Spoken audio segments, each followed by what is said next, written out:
नमस्कार मित्रों, मैं विकास शाक्य एक बार फिर से आप सबका स्वागत करता हूँ अपने चैनल पर और आज हम देखते हैं बृहदारण्यक उपनिषद का अगला भाग।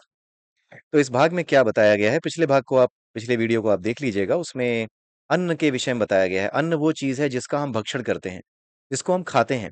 और खाते क्यों हैं? ताकि हमारे अंदर जो ऊर्जा है, वो बनी रहे। हमारे अंदर ऊर्जा का जो स्रोत है, वो अन्न ही है। ठीक है? हम चाहे कोई भी हों, हम मनुष्य हों, कुत्ते हों, बिल्ली हों, कुछ भी हों, सभी को ऊर्जा की आवश्यकता है और उसके लिए, उस ऊर्जा के लिए उन्हें किसी न किसी चीज़ का भक्षण तो करना ही पड़ता है। उसी प्रकार से जितनी भी प्रकार की ऊर्जाएँ हैं, जितने भी प्रकार की चेतनाएँ कह लीजिए या ऊर्जाएँ कह लीजिए, उन सभी ऊर्जाओं को अपने आप को सस्टेन करने के लिए, बनाए रखने के लिए, किसी न किसी चीज़ का भक्षण करने की आवश्यकता होती है। किसी न किसी चीज़ का सहारा लेकर के ही वो अपने आप को सस्टेन कर पाती हैं। ठीक है? ऊर्जा कभी उत्पन्न नहीं होती, कभी नष्ट नहीं होती। लेकिन जब वो ऊर्जा किसी कार्य को करने के लिए तैयार होती है, तो कार्य में परिणित होने के बाद उसका स्वरूप बदलता है। लेकिन किसी कार्य को करने के लिए उसको किसी न किसी अन्न की आवश्यकता होगी। एक विशेष प्रकार का अन्न एक विशेष प्रकार के कार्य को संपादित करने के लिए आवश्यक है। जैसे एक सिंह है, एक शेर है, उसको हिंसक उसकी प्रवृत्ति हिंसक है, उसे मांस खाना है, उसे खून पीना है। क्योंकि उसे मांस खाना है, खून पीना है, तो उसके भीतर जो ऊर्जा है, उस ऊर्जा को बनाए रखने के लिए जो भक्षण करने योग्य चीज़ है, ठीक है? ऊर्जा वही है, वही एक ऊर्जा है, वही एक परमात्मा है जो शेर के भीतर भी है। उसी एक ऊर्जा से, उसी एक गॉड पार्टिकल से जो ऊर्जा प्रकट हुई है, वही शेर के भीतर भी है। लेकिन जब वो एक अलग रूप में प्रकट होती है, वही ऊर्जा जब एक अलग रूप में दिखाई देती है, तो उसे अपने आप को सस्टेन करने के लिए यानी शेर के रूप में अपने आप को सस्टेन करने के लिए एक अलग प्रकार के भोजन की आवश्यकता होती है। जब वो ऊर्जा मुक्त हो जाएगी तो वापस इसी ऊर्जा में मिल जाएगी, उसका स्वरूप बदल जाएगा। वो शेर के रूप में थी लेकिन मुक्त होकर के वापस इस ब्रह्मांड की ऊर्जा में मिल जाएगी। वो ब्रह्मांड की ऊर्जा ही है, वो ब्रह्मांड की ऊर्जा ही बन जाएगी, बस शरीर खत्म हो जाएगा। जब शेर मर जाएगा तो। लेकिन एक विशेष प्रकार की ऊर्जा चेतना के रूप में होने पर या एक विशेष प्रकार की ऊर्जा शरीर में होने पर, उस ऊर्जा को अपने आप को सस्टेन करने के लिए कुछ चीज़ों के भक्षण करने की आवश्यकता होती है, कुछ तत्वों का भक्षण करने की आवश्यकता होती है ताकि उससे उसको ऊर्जा मिलती रहे। शेर को किसी और चीज़ से ऊर्जा नहीं मिल सकती। उसको घास खा के ऊर्जा नहीं मिलने वाली, वो मर जाएगा, ठीक है? किसी और चीज़ से ऊर्जा नहीं मिलेगी, उसे विशेष प्रकार का भोजन करना ही पड़ेगा, ठीक है? उसी प्रकार से जो पहली ऊर्जा है, जो प्रथम ऊर्जा है, जिसे ब्रह्मा कहा जाता है, जो प्रथम चेतना है, ये सब कुछ ऊर्जा का ही खेल है, सारी चीज़ें एनर्जी ही हैं और कुछ नहीं है, एनर्जी ही मैटर में कन्वर्ट होती है। तो जो पहली ऊर्जा है, जिसने सभी प्रकार के मैटर्स को सामने लाके रखा है हमारे, वो एनर्जी भी एक विशेष कार्य को करने जा रही है। एक विशेष कार्य के लिए तैयार हुई है, ब्रह्मा की ऊर्जा। कौन से कार्य के लिए? सृष्टि के निर्माण के लिए, दूसरे तत्वों के निर्माण के लिए। दूसरे तत्वों के रूप में कुत्ते, बिल्ली, भेड़, बकरी, इंसान, गधे इन सभी चीज़ों के निर्माण के लिए वो ऊर्जा अब आगे आ रही है। तो जब वो ऊर्जा आगे आ रही है, तो उसे अपने आप को सस्टेन करने के लिए किसी न किसी भोजन की आवश्यकता होगी। तो जिस भोजन की आवश्यकता उसे है, वो कौन-कौन से हैं? वो 3 तरह के हैं, मन है, वाणी है और प्राण है। मन, वाणी और प्राण, ये 3 तरह की ऊर्जाओं की आवश्यकता उसको होगी। ठीक है? मन क्या है? जब आप आपका जो गॉड पार्टिकल है ना, जब उसमें विस्फोट होता है, तो विस्फोट होने के बाद 2 तरंगें एक आगे, एक पीछे चलती हैं। तो जो तरंग आगे चलती है, उसे मनस कहते हैं। उसी मनस से क्या बनता है? मन बनता है। जो तरंग पीछे चलती है, बाईं तरफ को चलती है, कम इमेजिन कीजिए केवल, कल्पना करनी है। जो तरंग बाईं ओर को चल रही है, वो तरंग ऐसी है कि उसमें आकर्षण का गुण है और जो तरंग दाईं ओर चल रही है, उसमें प्रतिकर्षण का गुण है। 2 विभिन्न ध्रुव यानी 2 पोल्स बन जाते हैं। जैसे चुंबक है ना हमारे पास, ये पूरा का पूरा जो संसार है ना, ये पूरी की पूरी सृष्टि अगर आप इसको ध्यान से देखेंगे, वैज्ञानिक भी इस चीज़ को पता कर चुके हैं, जानते हैं कि ये पूरा का पूरा इलेक्ट्रोमैग्नेटिक वेव्स का एक जाल है और कुछ नहीं है। और कुछ नहीं है, केवल और केवल इलेक्ट्रोमैग्नेटिक वेव्स का एक जाल है पूरा का पूरा संसार, पूरी की पूरी सृष्टि, ठीक है? तो इसमें जो दाईं तरफ भाग रहा है, जाल के दाईं तरफ जो भाग रही है चीज़, जो ऊर्जा भाग रही है, जो वेव आगे तैर रही है, आगे जा रही है, वो मनस कही जाती है। उसी मनस से क्या बनता है? मन बनता है, ठीक है?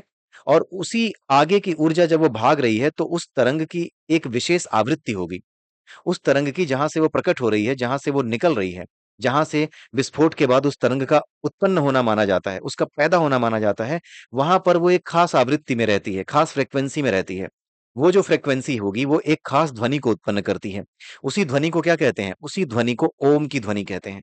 यानी जिस ध्वनि को वो उत्पन्न करती है वो विशेष आवृत्ति, उसे ओम कहते हैं। ठीक है? तो वो जो मन है, जो वाणी है, मन तो आपको पता चल गया, जो वेव आगे की ओर जा रही है जिसमें प्रतिकर्षण का गुण है वो मन है। वाणी क्या है? वाणी वो है जो कि प्रकट हुई सृष्टि के आरंभ में, यानी गॉड पार्टिकल में विस्फोट होने के बाद, बिग बैंग के बाद। वो क्या है? उसमें ओम उत्पन्न हुआ। उसमें जो तरंग की वजह से जो ध्वनि उत्पन्न है, उस तरंग की वजह से जो ध्वनि ऊर्जा है, उस ध्वनि ऊर्जा की जो फ्रीक्वेंसी है, वो ओम की ध्वनि के बराबर है। वो ओम की ध्वनि है। वही आगे चल करके तरह तरह की ध्वनियों में शामिल है। हम और आप जो कुछ बोल रहे हैं उसमें भी वो शामिल है। तो वाणी, मन और प्राण, ये तीनों ही चीजें, प्राण भी है। प्राण क्या है? प्राण आत्मा की परछाई है। प्राण एक अलग तरीके की चीज है, जो वायु के रूप में, जो पृथ्वी जल अग्नि वायु आकाश, ये पांच तत्व है ना, उसमें जो वायु के रूप में रहता है, वो प्राण का सहारा है। प्राण जो है क्या है? वायु के ऊपर चलता है। वायु प्राण नहीं है। प्राण का, वायु का सहारा लेकर प्राण आगे बढ़ता है। आप ये समझ जाइए कि वायु एक व्हीकल है। जो हवा है, जो वायु है, वो एक व्हीकल है। ठीक है? वो एक गाड़ी है, एक कार है। उस कार के अंदर जो बैठता है वो प्राण है। यानी जो प्राण है वो एक ऊर्जा है, जो कि पदार्थों को जीवित रखने के लिए, उनमें स्पंदन बनाए रखने के लिए, उनमें चेतना नहीं होती, प्राण के बिना चेतना नहीं आती। लेकिन प्राण चेतना नहीं है। प्राण क्या करता है? केवल पदार्थों को धड़कना, उनके भीतर जो है स्पंदन करना, ये शुरू करा देता है। लेकिन जब उस स्पंदन के साथ उसमें एक चेतना आ जाती है, जब वो चेतन तत्व उसके भीतर शामिल होता है, तब जाके मन को गति मिलती है। तब जाके मन गतिशील होता है। यानी जो चेतन तत्व है ना, वो मन में लहरें उत्पन्न करता है। वो लहरें मन में जो उत्पन्न होती हैं, उन्हीं की वजह से तरह तरह के कर्म, तरह तरह की इच्छाएं उत्पन्न होती है, और उन्हीं इच्छाओं के अंतर्गत मनुष्य काम करता है। ठीक है? तो मन, वाणी और प्राण, अगर ये तीन चीजें ना हो, तो आपको लगता है कि ब्रह्मा का जो सृष्टि करने का काम है, ब्रह्मा नाम की ऊर्जा का जो सृष्टि के निर्माण का काम है, जिससे तरह तरह के जीव उत्पन्न हो रहे हैं, क्या वो हो पाएगा? नहीं हो पाएगा। इसीलिए वो मन, वाणी और प्राण, इन तीनों को अन्न की तरह, यानी इन तीनों का भक्षण करता रहता है। भक्षण कैसे कर रहा है? क्योंकि हम सब मरते हैं ना। हमका हमारा मरना ही भक्षण है। हमारा मरना ही उस ऊर्जा के द्वारा किया जाने वाला भक्षण है। और वो भक्षण ब्रह्मा नहीं करते, वो बनाने का काम करते हैं। भक्षण करने का काम जो काल है वो करता है। काल नाम की जो ऊर्जा है वो इनका भक्षण करती है, और भक्षण करके वापस उसे ऊर्जा के रूप में वापस कर देती है। तो ये जो काल है, वो ये समझ जाइए कि काल जो है वो ब्रह्मा जी का प्राण समझ जाइए, कि जो कि उनके प्राणों को मजबूत करने के लिए काल जो है वो खाना इकट्ठा करता है। वो खाना किस रूप में होता है? मन, वाणी और प्राण के रूप में होता है। इन तीनों अन्नों को उन्होंने अपने लिए बनाया। जैसा कि मनुष्य कहता है कि मेरा मन कहीं और था इसलिए मैंने नहीं देखा, मेरा मन कहीं और था इसलिए मैंने नहीं सुना। इससे निश्चय होता है कि वह मन से ही देखता है और मन से ही सुनता है। काम, संकल्प, संशय, श्रद्धा, अश्रद्धा, धृति, अधृति, लज्जा, बुद्धि, भय, यह सब कुछ मन ही है। इसी कारण पीछे से स्पर्श किए जाने पर भी मनुष्य मन से जान लेता है। जो कुछ भी शब्द है वह वाणी ही है। इसके बारे में समझाने की कोई आवश्यकता नहीं है, क्योंकि निस्संदेह यह अंत तक पहुंचती है, इसलिए प्रकट किए जाने योग्य नहीं है। ये एक बात समझने वाली है कि ये जो वाणी है, ये अंत तक पहुंचती है, क्योंकि ये जो वेव है ना, उसी वेव के साथ ट्रेवल कर रही है। इसलिए आज आपने जो बोल दिया, ये इस ब्रह्मांड में तैरता रहेगा, एक ऊर्जा के रूप में, जो कि अभी निकल चुकी, लेकिन एक ध्वनि ऊर्जा के रूप में ये तैरती रहेगी।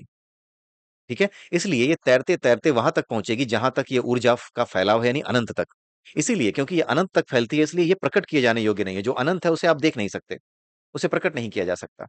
ठीक है? इसलिए जो आपने सुन लिया सो सुन लिया, लेकिन वो वाणी असल में कैसी दिखती है, उसे प्रकट नहीं किया जा सकता, क्योंकि वो दूसरे छोर तक ऊर्जा के ही रूप में पहुंचती है।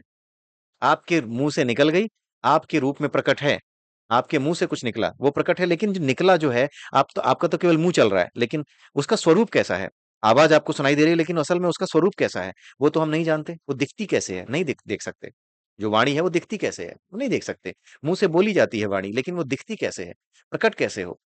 वो नहीं हो सकता। ठीक है? क्योंकि ये अंत तक पहुंचती है। प्राण, अपान, व्यय, उदान और समान, यह सभी प्राण ही हैं। यह आत्मा इन्हीं पर निर्भर रहने वाला है, अर्थात वांग्मय यानी वाणी पर निर्भर करता है। मनोमय मन पर निर्भर करता है, और प्राणमय यानी प्राण पर निर्भर करता है। तो जो आत्मा है, जो ब्रह्मा, प्रजापति ब्रह्मा का जो तत्व है, वो आत्मा ही है। ठीक है? वही आत्मा जिसके सहारे ब्रह्मा सृष्टि कर रहे हैं, वही आत्मा, वही आकाश।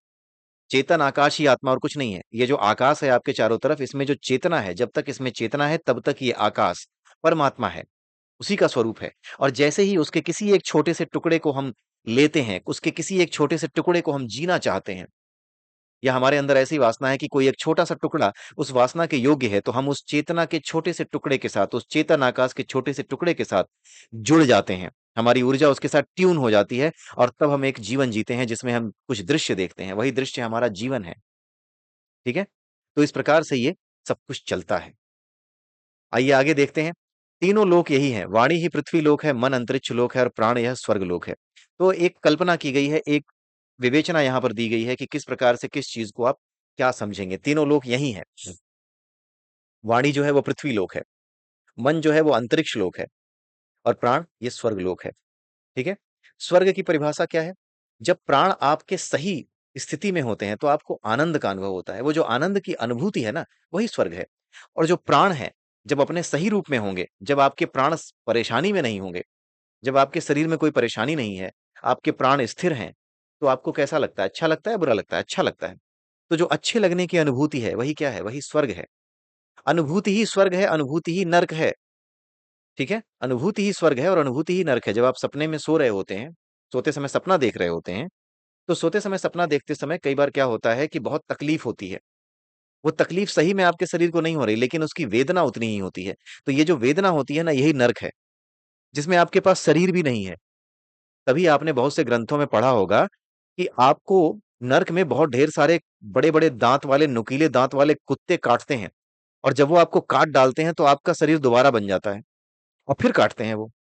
तो होता क्या है कि आपका शरीर में क्योंकि कोई चीज़ महसूस ही नहीं हो रही, आपको तकलीफ महसूस ही नहीं हो रही कोई, लेकिन उसकी वेदना महसूस हो रही है तकलीफ की। इसीलिए कहा जा रहा है कि वो वेदना इतनी ज़्यादा महसूस होती है कि आपको लगता है कि पूरा शरीर कुत्ता खा गया। सपने में जैसे लगता है ना कुत्ते ने काट लिया, लेकिन असल में कुछ कटा-पिटा नहीं है। लेकिन काटने की जो वेदना होती है, जो तकलीफ होती है, जो आपके हृदय को जो परेशानी होती है, जो आपकी आत्मा तड़पड़ाती है, वो जो तड़प है ना, वो असली होती है। वो आपको असली जैसी लगती है। ठीक है? तो वही नर्क है। ठीक है? मरने के बाद होता क्या है कि मनुष्य इसी तरीके से सपने देखता है। इसी तरीके से सपने वाली स्थिति में ही होता है, सब कुछ उसको असली ही लग रहा होता है। उसकी चेतना को सब असली लग रहा होता है। और उस समय जो कुछ भी वो देख रहा होता है, अपनी वासनाओं के अनुसार, या तो वो अच्छा अनुभव कर रहा होता है या बुरा अनुभव कर रहा होता है। जब तक वो अच्छा अनुभव कर रहा होता है, तब तक कहा जाता है वो स्वर्ग में है और जब तक बुरे-बुरे अनुभव उसको दिखाई देते हैं, तब तक वो कहा जाता है कि नर्क में है। उन वेदनाओं की, उन समस्याओं की, उन तकलीफों की जो एक तरीके से इंटेंसिटी है, उस इंटेंसिटी के लेवल को डिफाइन करने के लिए, उसकी एक कल्पना करने के लिए कि किस लेवल की तकलीफ होती होगी, किस लेवल की तकलीफ होती होगी, उस लेवल की तकलीफ को बताने के लिए किताबों में, पुराणों में ये बताया गया है कि ये कुत्ते के काटने के जैसी या त कढ़ाई में तेल में तलने जैसी, इस तरह की तकलीफ से उसकी तुलना की गई है और कुछ नहीं किया गया है। ऐसा नहीं है कि सचमुच में कोई तेल की कढ़ाई लेके बैठा है, उसमें कुत्ते की तरह तला जा रहा है आपको। भाई जब शरीर ही नहीं बचा तो तला किसको जा रहा है? ये केवल और केवल सूक्ष्म स्तर पर, वेदना के स्तर पर जो आपकी तेजस अवस्था होती है आपकी चेतना की, वो आपकी तेजस अवस्था आपके मरने के बाद भी जीवित रहती है। क्योंकि चेतना तो हमेशा रहती ही है, तो वो वहाँ पे जीवित रहती है। वो अलग-अलग दृश्य देखती है। उन दृश्यों में से आपने जीवन भर अगर बुरे काम किए हैं, तो जो डर बैठा हुआ है उन बुरे कामों की वजह से, उसका जो अपराध बोध बैठा हुआ है, वो आपको तरह-तरह की तकलीफों के रूप में दिखाई देता है। उन्हीं तकलीफों को नर्क कहते हैं। और जब आपने कुछ अच्छा किया होगा, किसी के साथ कुछ परेशानी नहीं की होगी, कोई दिक्कत नहीं करी खड़ी की होगी किसी के लिए, तो आपका शरीर जाने के बाद एक अलग प्रकार के आनंद की अनुभूति होती है, कि अब जो रोज़मर्रा की दिक्कतें थी, वो भी नहीं महसूस हो रहीं। तो एक अलग प्रकार का आनंद-सा महसूस होता है। उस आनंद से जब आप ऊब जाते हो, क्योंकि आपका मन अभी भी ज़िंदा है, इसलिए जब आप ऊब जाते हो सपने में भी, यानी मरने के बाद जो सपना देख रहे हो, उसकी बात हो रही है। मरने के बाद सपने जैसी स्थिति में आप रहते हो। बताने नहीं आ पाओगे कि विकास आप सही कह रहे थे, लेकिन यही होगा आपके साथ। और क्योंकि ये आत्मज्ञान का विषय है, इसलिए आपको मेरा नाम भी हो सकता है याद रहे, मरने के बाद आपको याद भी आएगा कि हाँ, ये बंदा ऐसा कह रहा था। क्योंकि ये आत्मज्ञान का विषय है, लेकिन आप संसार में तो आ नहीं पाओगे क्योंकि उसके लिए शरीर चाहिए, तो आप निकल चुके होगे, ठीक है? ये यही रहस्य है। फिर एक नया शरीर ले लोगे, फिर भूल जाओगे, फिर कहोगे कि वह सब बकवास है। यही होता रहता है, यही चलता रहता है और बार-बार आदमी यही करता रहता है, ठीक है? तो क्योंकि आप बार-बार ऊब जाते हो, हमारे मन का स्वभाव है कि हम ऊब जाते हैं। हम एक ही काम को करते-करते ऊब जाते हैं। अगर लगातार अच्छे समय में रहें, मान लीजिए आपको एक अच्छी जगह पे छोड़ दिया जाए, आपका मन करता है कि फ़िल्में देखूँ, आपका बड़ा मन है कि मैं ढेर सारी नई-नई फ़िल्में देखूँ, आपको लगातार फ़िल्में दिखाई जाएँ, तब क्या होगा? कुछ समय के बाद ऊब जाओगे या नहीं? उसी प्रकार से जो सुखों की अनुभूति है, सुखों की जो अनुभूति है, वो परमानेंट ना होने के कारण, क्योंकि अभी आप संसार में जी रहे हो, सुख और दुःख दोनों को बराबर रूप से जीने के बाद ही आप सुख का अनुभव कर पाते हो और दुःख का भी अनुभव कर पाते हो। सुख का अनुभव कब होगा? जब दुःख का अनुभव हो। इसलिए आपकी प्रवृत्ति के अनुसार अब आपको दुःख के लिए भी आना पड़ता है। जब आप सुख से ऊब जाते हो सपने में, मरने के बाद, तो दुःख के लिए आना पड़ता है। अब दुःख के लिए अगर दुःख नहीं बचा है, तो होगा क्या? उसके लिए दुःख की अभिलाषा, जो छुपी हुई अभिलाषा है आपकी चेतना के भीतर, वो एक नए शरीर में व्यक्त होगी, क्योंकि वहीं शरीर में आने के बाद ही दुःख मिलेगा। ठीक है? वहां आने के बाद ही नई-नई इच्छाएँ करोगे, वहां पे फिर एक चक्र चलेगा। तो ये जो छुपी हुई वासना है, चेतना के भीतर, मनोमय कोश के भीतर, वो आपको एक नया जन्म स्वर्ग के सुख भोगने के बाद भी लेकर के आपको यहाँ चली आती है। ठीक है? आपकी ऊर्जा यहाँ पर ट्यून हो जाती है। ठीक? तो ये इसका मतलब है। तीनों वेद भी यही हैं, वाणी ही ऋग्वेद है, इसका मतलब ये है कि जो हमारी वाणी की ऊर्जा को पुष्ट करने वाला है, उसके ऊर्जा के साथ जो ट्यून होने वाले मंत्र हैं, वो सब ऋग्वेद में हैं। मन के साथ ट्यून होने वाले जितने मंत्र हैं, वो सब यजुर्वेद में हैं, और प्राण के साथ ट्यून होने वाले जितने भी मंत्र हैं, वो सब किसमें हैं? सामवेद में हैं। देवता, पितृगण और मनुष्य यही हैं। वाणी ही देवता है, मन पितृगण है और प्राण मनुष्य है। देवता, पितृगण और मनुष्य यही हैं, वाणी ही देवता है, मन पितृगण है और प्राण क्या है? मनुष्य है। प्राण ही मनुष्य हैं। क्योंकि जो मन है वो पितृगण, पितृगण मन क्यों है? क्योंकि जो पितृ हैं वो अपने मन के अनुसार ही, मन की वासना के अनुसार ही, मन की श्रद्धा के अनुसार ही वो पितृलोक को प्राप्त होते हैं, यानी पितरों के बीच में रहना चाहते हैं। जो लोग चले गए हैं, उनके प्रति अगर आपकी बड़ी वासना है, बड़ा प्रेम है, जैसे कुछ लोग हैं, पिता चले गए, माता चली गई, लेकिन उसके बावजूद भी बड़ा याद आती है, बहुत ध्यान आता है उनका, लगता है फिर से उनका साथ मिल जाए। यही क्या करता है? यही पितृगण, यानी पितृलोक में वो ऊर्जाएं, जहां पे आपके माता पिता की ऊर्जाएं अभी भी तैर रही हैं, अगर उन्होंने जीवन नहीं लिया है, तो वहां पर जब वो तैर रही हैं, तो उन पितृ लोक में भी वो जो भावनाएं हैं, उन भावनाओं को जीने के लिए आप वहां पर जाओगे। आपके माता पिता आपको वहां दिखेंगे। ठीक है? सपने में जैसे कई बार होता है ना, कुछ लोग डेथ कर गए, मेरे दादाजी डेथ कर गए, लेकिन सपने में दिखाई देते हैं, है नहीं संसार में, लेकिन सपने में मिल गए। तो वो क्या है? वो पितृगणों से प्रेम के प्रति ऐसा हुआ, उनके प्रति प्रेम, उनके प्रति जो श्रद्धा थी, उसकी वजह से ऐसा हुआ। वाणी ही देवता है। वाणी ही देवता क्यों है? क्योंकि वाणी का संबंध सीधे-सीधे ऊर्जा से है, ध्वनि ऊर्जा से, और ध्वनि ऊर्जा का सीधा संबंध वेव से है। वेव जो है, वो वेव क्या है? वो वेव ऊर्जा का फॉर्म है, और जितनी भी ऊर्जाएँ हैं, वही देवता के रूप में जाने जाते हैं। इन बातों के मतलब समझने पड़ते हैं। ऐसे नहीं है कि आप इनको उठा करके बस पढ़ते जाओगे और आप कुछ भी कहते जाओगे कि अरे ये सब बकवास लिखा है। ये बहुत ही ज़्यादा मेटाफोरिक लैंग्वेज में लिखी गई चीज़ें हैं, इसलिए ये कई बार समझ में नहीं आती। तो मूर्ख ये कहते हैं कि पता नहीं सनातन धर्म में, इसमें जो है पता नहीं क्या बेवकूफ़ी भरी बातें लिखी गई हैं। अरे मूर्खों, बेवकूफ़ तुम हो, तुम्हारी समझ में नहीं आता। तुम अपने सब्जेक्ट की किताबें नहीं समझ पाते, तुम इसको क्या समझोगे? ये चीज़ें हैं। माता-पिता और प्रजा भी यही हैं। मन क्या है? पिता है। वाणी ही माता है और प्राण जो है वो प्रजा है। ठीक है? जो प्राण है वही प्रजा है। क्योंकि प्राण के रूप में ही हम सभी लोग यहाँ पे दिखाई देते हैं। वाणी के रूप में माता हैं। माता जो है, हमारी जो भी माता हैं, या जो भी इस संसार में प्रकट करने वाली चीज़ है, वो ऊर्जा ही है। इसलिए वाणी यानी जो ध्वनि ऊर्जा है, जो ऊर्जा है जिसकी वजह से अलग-अलग पदार्थ प्रकट होते हैं, वो तो वेव ही है ना। बिना वेव के तो कोई भी पदार्थ बन ही नहीं सकता। हर एक चीज़ जो पदार्थ में व्यक्त होती है, वो वेव है। इसीलिए वेव क्या है? वो वाणी का ही रूप है। इसीलिए वाणी ही माता कही गई है, क्योंकि माता ही सबको जन्म देती है। मन ही पिता है। ठीक है? पिता क्या है? जो माता के ज़रिए आपको जीवन देता है। ठीक है? तो मन क्या है? मन ऐसी चीज़ है जो अपने भीतर जो वासनाएँ छुपाए हुए हैं, उन्हीं वासनाओं के ज़रिए वो प्रेरणा देता है। किसको? वाणी को, प्राण को। इसीलिए मन को पिता कहा गया है। ठीक है? आगे है, जो कुछ जाना जा चुका है, जो कुछ जानने योग्य है और जो अज्ञात है, वह यही तीनों हैं। जो कुछ जाना जा चुका है, वह वाणी का ही रूप है, क्योंकि वाणी ही जानी हुई होती है। वाणी से कुछ बोलते हैं, तभी आप जानते हो। वाणी अपने ज्ञाता की विज्ञात होकर रक्षा करती है। जो वाणी है, वो अपने ज्ञाता की, यानी जो जानता है, उसकी रक्षा करती है। वाणी उसके पास रहती है, उसके पास शब्दों के रूप में रहती है, उसकी रक्षा करती है।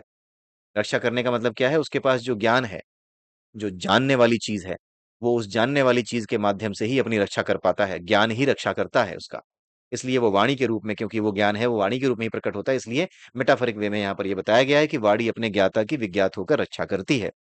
जो कुछ जानने योग्य है, वह मन का रूप है, क्योंकि जिसके जानने की इच्छा होनी चाहिए, वह मन ही है। मन ही विजिज्ञास्य होकर इसकी रक्षा करता है।